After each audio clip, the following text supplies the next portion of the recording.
Hi, this is Gail with BERNINA of Naperville, and every once in a while you post something on social media and a friend of yours sees it that, is crafty but doesn't sew, and they're like, now, if I ever had a quilt, I'd want one like that. Well, that's what happened when we posted our Cosmic Crush quilt. Now, these kits are available right at BERNINA of Naperville, so if you like this and you quilt or you want an easy beginner project, you might want to check it out. It's available right at BERNINAofNaperville.com. But our Cosmic Crush was a request from a friend, a very good and dear friend, Anne Marie. Some of you might have heard me talk about her when I was, making the wedding dress videos. But nonetheless, I'm back from the honeymoon and the wedding and all of that, and it's time. This quilt is finished. So following is just a quick little tutorial on how it's just one block and you can put it together. We quilted it on our Q-matic long arm machine with this really cute feather design. I added a decorative stitched binding on it, but now off it goes. It's ready for its new home. So I hope you enjoyed this tutorial, and I hope you'll check this pattern and kit out. So let's have a look at this Cosmic Crush pattern and kit that we have. So this is fat quarter friendly, and it's really very cute. So this is the background throughout each of these blocks, and we're making the layout with 20 blocks, the 4x5 layout here. And really, once you just make one block, you just make 20, and then you're going to assemble those into the final quilt top. So basically, you're going to cut based on the pattern instructions, and so each block is made from 2 rectangles of 4 different fabrics, and I've got them laid out here, although all of the blocks are going to be slightly different because there's a lot of fat quarters in this collection. Then you're going to reserve 4 of these rectangles, and these are the background, and they are cut the same size as these. And then each block also requires 8 of these little squares and 9 of these larger squares. So the technique that you're basically going to be learning for this is stitch and flip and chain piecing. Now, one of the things to remember, please, is that this is a white background, and I don't want to really add any fusible woven on the back of this or whatever, but sometimes when we get high contrast fabric, sometimes with a light background, it is tempting to add a little interfacing back there. But what I'm going to do when I do my stitch and flip technique is I'm not going to trim the extra fabric. I'm going to leave that there so it's nice and solid.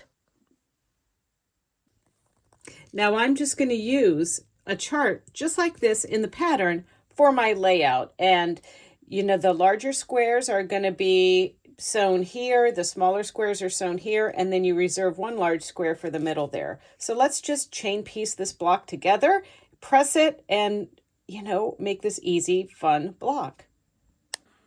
To sew this block, you want to use your favorite 1/4 inch foot because all the seams are 1/4 inch. And sometimes when I'm sewing corner to corner, I just simply use my number 37D.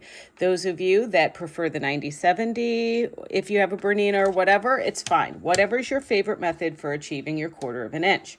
So the first pieces that we're going to sew, we're going to take one set of our 4 different fabrics here, and we're going to sew one of our background rectangles to each side of these. And once again, we're using the chain piecing method.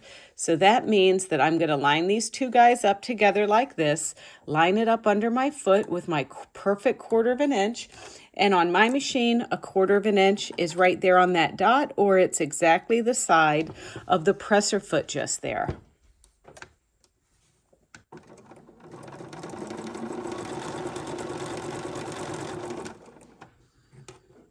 And then you want to make sure that you're consistent in lining your pieces up,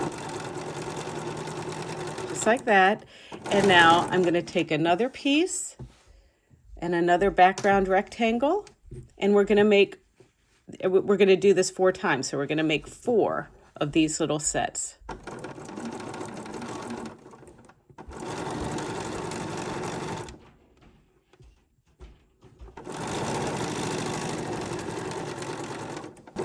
All right, so once we've done the 4, and you notice that I didn't break my threads as I kept chain piecing there, it's time to add the large square onto this piece. So this piece is going to be a piece that takes a triangle here and a triangle at each corner like that. So we want to pay attention to how we're sewing the triangles on because we have mirrored pieces. On the pieces that I just made, we're going to be sewing a triangle on the opposite way. So our next piece is another set of these 4 rectangles.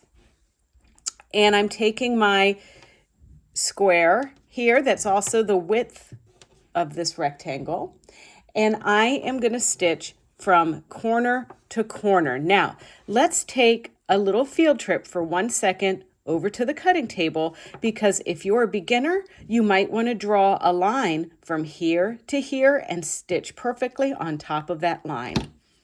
There's a couple things that you might want. You could just use a regular ruler, you know, just like our Creative Grids rulers like this, or you could use this thing. This is called a quick quarter marker, or by Quilter's rule, and you're going to put the wrong side of the fabric up, and you're going to line up your quick quarter ruler from corner to corner just like that, and take your, this is a marker that's for fabric that disappears with a little eraser companion that comes with it. This is the Duo Medium tip from Slimline. You might also want to use a blue water-soluble pen, but either one works fine. Just for the camera, this tends to show up better, this darker tip, but you can see that little line that I've drawn on there. Now, if you're a little bit timid about a dotted line and you need the full line, then that's when you might want to use a long ruler like that. But this little guy packs up easy in like a sewing bag, and you can take it to classes and stuff like that. There's also another method that I like to do when I use my slide-on table for my machine, because it's got little registration lines on it and everything. And I'm going to show you, if you don't want to take the time to mark your lines on here, how you can do it without a line. All right, if you look here on my machine, I have lines on my needle plate, and see these diagonal lines right here and here? There's some there, and then they continue over here onto my slide-on table. And this is a Bernina 790 Plus, but this works with all of the Bernina 5, 7, 8 series machines. So what I'm going to do is take one of my pieces that isn't marked here, and we'll take this piece that we had lined up at the beginning. And this time we're going to sew corner to corner here. So I'm going to line the tip right on my needle there. And also you might see that I'm going to take this tip and line it up on those bias lines there on my needle plate, just like this.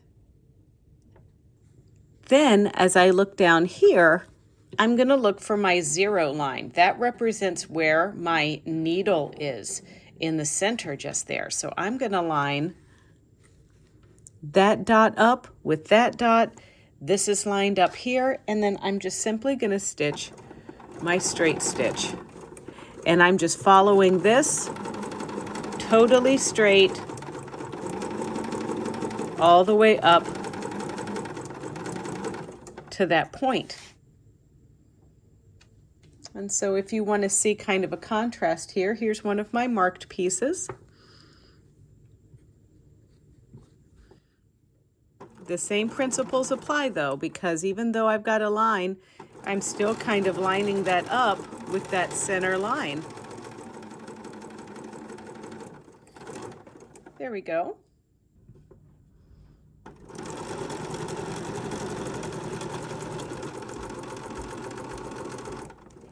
Okay, so now it's time to, I'm going to take my pieces where I just sewed the two rectangles together, and I'm going to cut those loose from the chain. So I press the seams open there, and we're going to add our large squares again. So we're going to line this up, and this time we're just sewing it to the corner of this unit that's already created.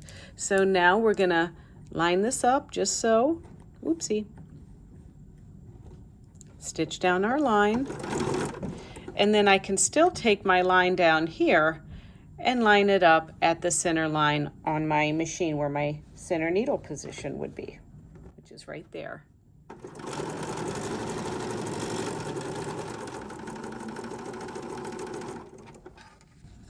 And just each time, color goes on top and it gets angled this way.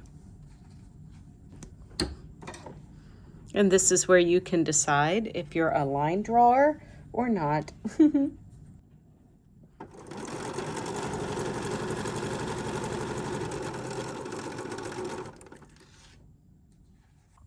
Now, I cut my seam here, and this is my really long chain of stitching. But these are the pieces here that are going to have the little squares on them. So what I'm going to do is work from the opposite end of this chain now and my smaller squares. And these can apply the same logic that you did with the others, and that is that you are going to draw a line from one end to the other. Now you might find it easier to kind of separate these guys. There's 4 of them. And so I'm just going to cut them apart and line these up here like this, stitching down the middle of this rectangle, or not rectangle, square.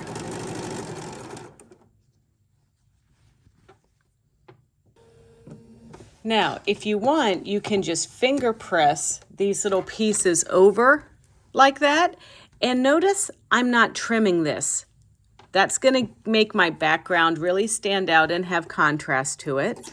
So I'm going to just finger press this over, trim,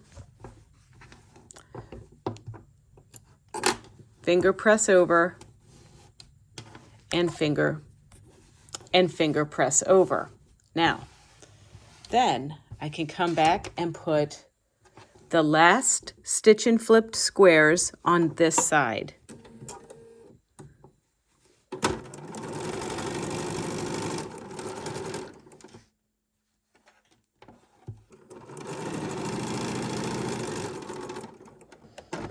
Okay, I'm going to cut and I'm going to press all of this at my iron and show you how I lay the block out to stitch it without making any mistakes. So now essentially, after we've done our pressing, we are making a 9 patch. So I like to line mine up so that, you know, we see our block here. So it's going to go together just like this. So I'm going to chain stitch this to this, this to this, this to this, break the thread, then stitch this unit to this unit, this unit to this unit, this unit to this unit, and then I'm going to press my seams this way, and this way, then stitch my rows together. And when you put these pieces together, you want to make sure that you're lining up your little diagonal intersections nicely so you get a nice star at the end of this. So it's stuck together now, so we're just going to match our intersections here to make sure everything lines up, and also make sure these little guys are lined up there.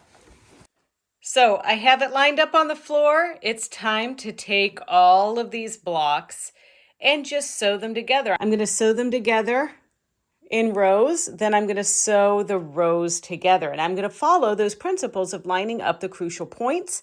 And you might want to pin at this point, but this is almost a thing. There's no border on this, so it's going to go straight onto the quilting machine after the blocks are assembled.